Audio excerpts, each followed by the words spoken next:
How do you flip Trump's base? Well, that's become a damn good question. Now, I know liberals are overconfident. He's down to 37%, 10%. Next week, it'll be just Ivanka and Jared. But you know what? That doesn't matter because back in 2004, I would have bet my kidneys that George W. Bush wouldn't have been reelected for a second term. And it's the only time in my lifetime that Republicans have won the popular vote.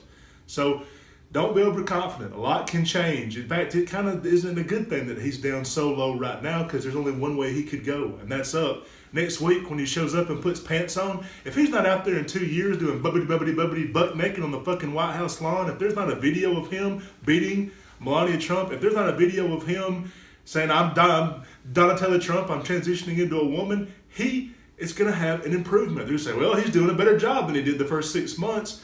So unless they find a wiretap of him basically handing over a tank design to Vladimir Putin, there's only one way he could go. So we got to think about how do you flip Trump's base? That 37, 35, 33, whatever it is. People get real good at math when it comes to Trump's base, but they don't seem to be very good at voting. Because, 90% of the electorate may hate Trump's guts, but they don't vote.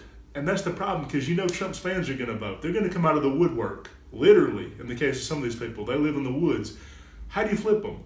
I think you take 3 different types that he wins over. There's the establishment Republicans, the people that pretty much vote Republican no matter what. I used to say on the podcast and YouTube that basically Republicans will vote for a ham sandwich as long as you say, I hate abortions and tax cuts. And they prove that with Trump. I mean, he's a literal ham sandwich with, Russian ham. And they didn't care. They voted for this guy anyway. But you just got to tell them, say, hey, look at the line of secession. It's Mike Pence, Paul Ryan, Mitch McConnell. It's nothing but turtles all the way down. You don't think you could get those tax cuts and that abortion ban and that gay marriage thing? You don't think you could get the same thing out of Mike Pence? I know you could. So just convince them that if Trump got impeached, resigned, he'll never resign, so probably going to be impeached, that their lives would be so much easier with Mike Pence basically doing the same thing Trump would do, but not being an embarrassment. The second type is military conservatives or people who think Obama's a pussy, Hillary's a woman, I can't vote for that, even though Obama, who did he kill? All the terrorists. Who's Obama's number one nemesis? A bunch of dead, Osama bin Laden's ghost? I mean, who was left? Hillary Clinton, Vladimir Putin was so afraid of her, he meddled in our elections because he was terrified of Hillary Clinton. Who's Trump's top nemesis? Rosie O'Donnell, Meryl Streep, Hollywood. That's Trump's big enemies. But somehow these people think Trump's a tough guy. Well, I think if you just keep playing that Russia thing, that affects them more than anything else. A lot of Trump voters, people say, oh, Trump's a racist, he's a sexist, he's a xenophobe, he's an Islamophobe. Well, Trump voters hear that and they think, does he have bad qualities too? Are there things that I shouldn't like about him? They don't care about any of that shit. You have to hit them where they live, and where they live is being afraid of Russia.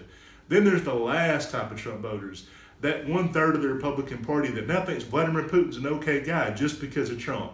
So Russia doesn't get to them, his racism doesn't get to them, his embarrassing everything about him doesn't get to these people. So how do you flip that one big cancerous tumor?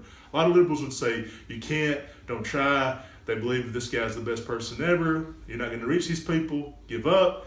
I don't believe that. I think you flip them by using Trump's own paranoia against him, okay?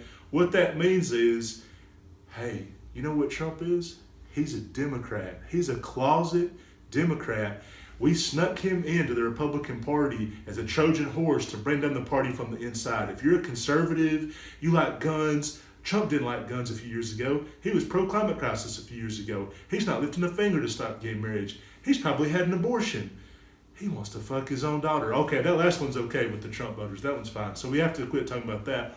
But if you really look at it, their paranoia could be used against them. When I heard that in the primary, that Trump might be a closet Democrat or still Democrat, there was a weird feeling in the air.